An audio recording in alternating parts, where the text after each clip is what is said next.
राम राम आप सभी एस्पिरेंट्स को। Welcome to day 18th of crack MPPSC study blog. तो शुरुआत करने की कॉफ़ी बनाने से, पढ़ने के लिए बैठने से पहले मुझे लगती है स्ट्रॉन्ग कॉफ़ी। तो पहले चलिए कॉफ़ी बना लेते हैं। और मैं यूज़ करती हूँ कॉन्टिनेंटल कॉफ़ी। जो मार्केट में अवेलेबल जो बाकी कॉफ़ी के ब्रांड है उससे ये ऑलमोस्ट आधे रेट पे मिल जाती है और बहुत ही अच्छी क्वालिटी है। बहुत ही ज़्यादा टेस्टी भी लगती है इसकी कॉफ़ी और ग्रेनी रहती है, ऐसा नहीं कि पाउडर्ड रहती है, बहुत अच्छी लगती है। तो आप भी अगर बहुत कॉफ़ी एडिक्टेड हो तो ये वाली कॉफ़ी ज़रूर ट्राई करना। तो चलिए स्टार्ट करते हैं आज का व्लॉग।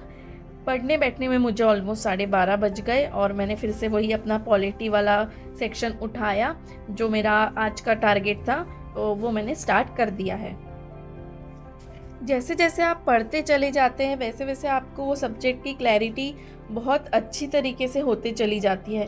स्टार्टिंग में ऐसा लगता है कि ये सब्जेक्ट तो बहुत ही बोरिंग है या ये मुझे समझ नहीं आ रहा है, लेकिन अगर आपने वो चीज़ क्रॉस कर ली, अगर उसके 10-20 पेजेस पढ़ लिए या फिर 2-3 दिन हो जाते हैं कि आप पढ़ ही रहे हैं, तो उसके बाद से आपको समझ में आने लगता है, एक अच्छी अंडरस्टैंडिंग बन जाती है उस सब्जेक्ट को लेके और वो सब्जेक्ट फिर ईजी सब्जेक्ट में कन्वर्ट हो जाता है क्योंकि आपको हर चीज़ अब उसकी समझ आ गई है। जो उसकी टर्म्स है, जो उसका जो तरीका है, जैसे अभी हमको पता है कि ज्योग्राफी में क्या रहता है, हिस्ट्री में क्या रहता है, तो वैसी पॉलिटी में भी कि उसमें रहेगा क्या क्या, तो ये चीज़ हमें समझ आ जाती है। इकोनॉमिक्स वाला पार्ट इससे अलग है। जब हम पढ़ते नहीं है तो हमको लगता है इसमें शायद ये भी आएगा, डेमोग्राफी भी आएगी, लेकिन वैसा नहीं रहता है। आप भले ही स्लो स्टार्ट करें जब एक सब्जेक्ट आप स्टार्ट कर रहे हो, लेकिन उसकी एक अच्छी अंडरस्टैंडिंग पहले बना ले। स्टार्टिंग में भले ही आपको टाइम लग रहा है लेकिन वो चीज़ चलेगी, लेकिन एक जो बेसिक अंडरस्टैंडिंग है ना, जो स्टार्टिंग के 5-6 पेजेस में या ज़्यादा से ज़्यादा 10 पेजेस में बन जाती है, तो पहले वो एक अच्छी अंडरस्टैंडिंग बना ले। उसके बाद आपके लिए वो सब्जेक्ट थोड़ा ईजी हो जाएगा और पढ़ने में भी ज़्यादा टाइम नहीं लगेगा।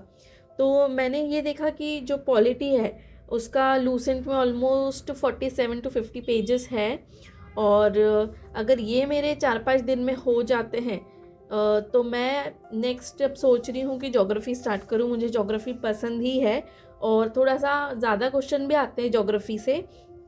और उसके बाद ज्योग्राफी को लग के इन्वायरमेंट है, वो थोड़ा सा ही पार्ट है, बहुत कम दिया हुआ है उसमें, तो वो दोनों चीज़ें साथ साथ में जाती है। ज्योग्राफी और इन्वायरमेंट तो मैं साथ में ही कंसीडर करती हूँ। तो इसके बाद ज्योग्राफी एंड देन इन्वायरमेंट वाला पार्ट उसी से, लूसेंट से ही। अभी मैं फ़िलहाल सोच रही हूँ कि अभी ये बुक का मुझे थोड़ा पैटर्न समझ गया है और जैसे मैंने टाइम टेबल बनाया है उसके हिसाब से मेरा अभी बराबर चल रहा है और जो भी चीज़ें रह गई है वो मैं दिन में एक्स्ट्रा बैठ के कवर कर रही हूँ। तो अभी फ़िलहाल एज ऑफ नाउ तो भी मेरा जो भी मैंने जितना भी टाइम टेबल में लिखा है वो मेरा पूरा फॉलो हो रहा है, तो मैं यही कंटिन्यू करूँगी। अभी मैं लूसेंट ही पढ़ती हूँ। इसमें सिर्फ मैं एक चीज़ छोड़ने का सोच रही हूँ जो कि वर्ल्ड हिस्ट्री है। वो थोड़ी सी दी गई है लेकिन फ़िलहाल मेरी इच्छा नहीं है वर्ल्ड हिस्ट्री पढ़ने की, उससे उतना आता भी नहीं है, तो उसको मैं फिर बाद में कभी देखूँगी, उसको सोचा जाएगा कि उसका क्या करना है। लेकिन फ़िलहाल तो मेरा वर्ल्ड हिस्ट्री पढ़ने का कोई प्लान नहीं है क्योंकि जो इंडिया की हिस्ट्री है ना वो बहुत ज़्यादा है, सबसे ज़्यादा वही है लूसेंट में और उससे आता भी है। और एक हेल्प ये हो जाएगी कि जब आप इंडिया की हिस्ट्री पढ़ेंगे तो थोड़ा थोड़ा वो मुझे एमपी की हिस्ट्री में भी हेल्प करेगा, थोड़ा ही लेकिन हेल्प करेगा। तो वर्ल्ड हिस्ट्री को अभी मैं थोड़ा साइड में रखती हूँ और इंडिया की हिस्ट्री उसके बाद हम पढ़ेंगे। यही स्पीड अगर चलती रही और इसमें कोई मैं चेंजेस नहीं करती हूँ तो ऑलमोस्ट 40 to 50 डेज में मेरा लूसेंट का जो बुक है वो कंप्लीट हो जाएगा, प्लस जो मेरी करंट अफेयर्स की बुक है स्पीडी वाली 1 साल की वो कंप्लीट हो जाएगी। और एक इंस्टीट्यूट की मैंने टेस्ट सीरीज़ ज्वाइन की थी, उसके मेरे 40 टेस्ट है, तो मैंने अभी दिन में एक लगाने का जैसा डिसाइड किया है। एक टेस्ट लगा और उसका रिवीजन भी करो दूसरे दिन, तो वो हो जाएगा।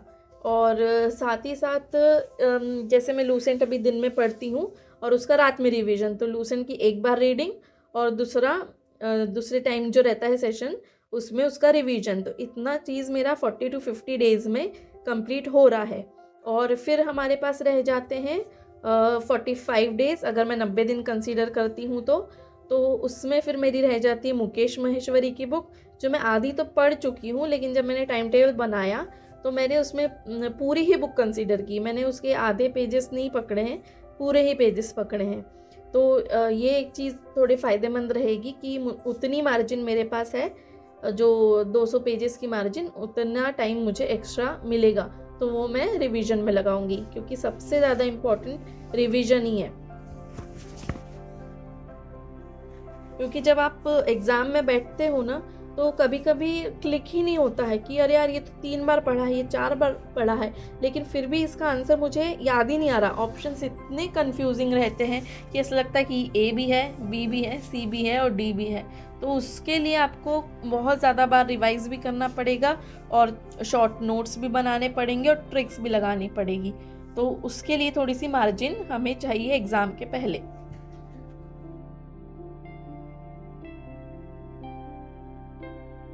तो ऑलमोस्ट 1 घंटा यहाँ होते आया है और सो फार सो गुड की सिचुएशन है।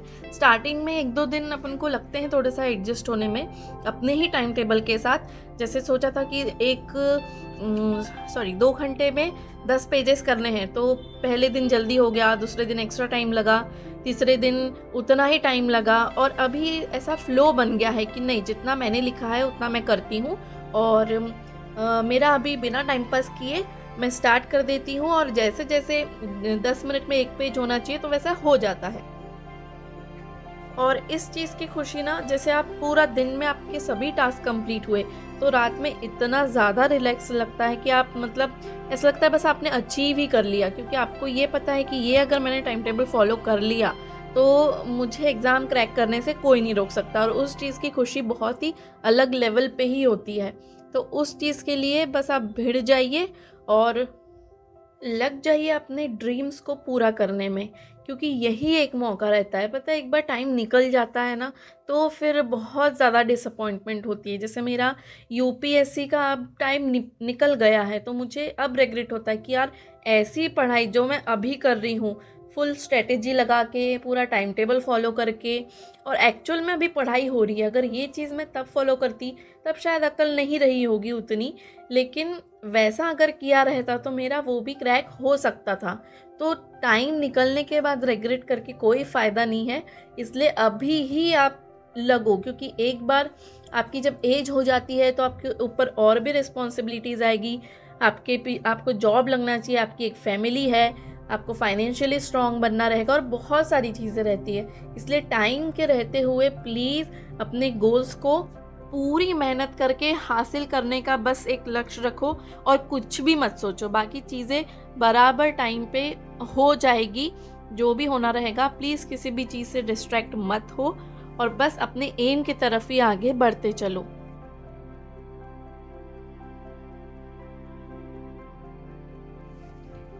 अच्छा हाँ, आप सभी से मुझे एक चीज़ शेयर करनी थी। जैसे पिछले एक व्लॉग में आपने देखा कि एक एस्पिरेंट ने कुछ डाउट पूछा था, तो मैंने उसके ऊपर अपने वीडियो में 5 टिप्स दी थी कि एक्टिव कैसे रहना है पढ़ाई के दौरान। तो इसी से एक आइडिया ये है कि आप सभी अपनी प्रॉब्लम्स, छोटी छोटी प्रॉब्लम्स होती है सभी के पढ़ाई में या सभी की लाइफ में, तो वो मुझसे शेयर करें। तो अपने व्लॉग में मैं उसको सॉल्व करने की कुछ कोशिश करूँगी, जो मेरे एक्सपीरियंस है उसके बेस पे, और अगर मुझे वो नहीं पता है तो उसके बारे में थोड़ी जानकारी लूँगी और मैं कोशिश करूँगी कि उसका सॉल्यूशन मैं यहाँ प्रोवाइड करूँ। तो कैसा है, वो प्रॉब्लम मुझे कोई एक ही पूछ रहा है, लेकिन हो सकता है वो सेम प्रॉब्लम कई सारे एस्पिरेंट्स के लिए हो और हो सकता है मेरे लिए भी हो। तो ऐसा करने से सबको हेल्प भी हो जाएगी और हो सकता है कि ये वीडियो किसी न किसी ऐसे एस्पिरेंट के पास पहुँचे जिसको उस चीज़ की बहुत ज़्यादा ज़रूरत हो। तो प्लीज़, आपको कोई भी प्रॉब्लम हो या आपको ऐसा लगता है कि जैसे किसी का रिलेशनशिप का इशू हो गया, किसी का पढ़ने के लिए किसी को टाइम नहीं मिल पा रहा है, कोई जॉब कर रहा है या कोई मैरिड है जिसको घर के काम से फुर्सत नहीं मिल पाती, तो ऐसी जो भी प्रॉब्लम हो, किसी को मतलब कंसंट्रेशन नहीं बन पा रहा हो, तो मुझे ऐसा मैसेज करिए उस पे अपन देखते हैं कि कैसे सॉल्यूशन निकाल सकते हैं, और वैसे एक एक व्लॉग में मैं फिर एक एक प्रॉब्लम लेना स्टार्ट करती हूँ। तो इससे अपना जो वीडियो है थोड़ा इन्फॉर्मेटिव भी बनेगा, और साथ साथ जो मैं पढ़ रही हूँ उसके बारे में तो मैं आपको बताऊँगी ही, और आप सबकी हेल्प भी हो जाएगी। मेरा ये चैनल शुरू करने का यही एक मोटो था कि जो मेरा प्रिपरेशन का एक्सपीरियंस है जो बहुत सालों का है, तो उससे बस मैं एस्पिरेंट्स को हेल्प कर सकूं। तो हम अभी ये व्लॉग सीरीज़ में एक एक प्रॉब्लम लेते हैं, तो इससे भी सबकी हेल्प हो जाएगी। तो यहाँ ऑलमोस्ट 1.5 घंटे हो चुके हैं, अब आधे घंटे की पढ़ाई बाकी है। पहले क्या होता था ना कि जैसे ही 1 घंटा हो गया, 1.5 घंटा हो गया, तो पेशेंस टूटने लगता था, क्योंकि ऐसा कुछ फिक्स नहीं रहता था कि मुझे इतना पढ़ना है उतना पढ़ना है। ऐसा लगता था कि बस अभी हो गया है, अब आधा घंटा ही बचा है, अब तो मुझसे बैठना नहीं हो पा रहा। लेकिन जब से ये टाइम टेबल बनाया है, जब से मेरे पास एक फ़िक्स अमाउंट ऑफ वर्क है कि मुझे इतना करना ही है 2 घंटे में, तो फिर लास्ट में और एनर्जी बढ़ जाती है। तो ऐसा लगता है कि नहीं, अभी मेरे 10 पेजेस तो हो ही रहे हैं, 5 मिनट 10 मिनट एक्स्ट्रा बैठ के मैं और थोड़ा सा एक्स्ट्रा पढ़ लेती हूँ। तो ये चीज़ ना बहुत हेल्पफुल रही है। आप भी ज़रूर ट्राई करो, टाइम टेबल बनाओ और प्रैक्टिकल बनाओ कि आपसे फॉलो होना चाहिए। तो आपका इससे मोटिवेशन भी आएगा अंदर से कि आपको एक्स्ट्रा करना है, और आप एक्स्ट्रा करोगे भी। और आप बिलीव नहीं करोगे, ये जो एक्स्ट्रा एक एक दो दो पेज आप पढ़ रहे हो ना, इसका एक बहुत ही बड़ा इम्पैक्ट, अच्छा इम्पैक्ट पड़ेगा लास्ट में। तब आप बहुत थैंकफुल रहोगे खुद के लिए कि थैंक गॉड मैंने उस समय ये 2-2 पेज एक्स्ट्रा पढ़े, आज मेरा टाइम के पहले सब चीज़ कंप्लीट हुई है। और ये चीज़ आपको कहाँ से कहाँ ले जाके रख देगी, आप सोच भी नहीं सकते। तो मेरा अभी यहाँ एक ही पेज बचा हुआ है, वो मैं जल्दी से पढ़ के कंप्लीट कर लेती हूँ, इस टॉपिक को एंड कर देती हूँ और व्लॉग भी बंद करती हूँ। आप सभी से मिलते हैं अब नेक्स्ट व्लॉग में।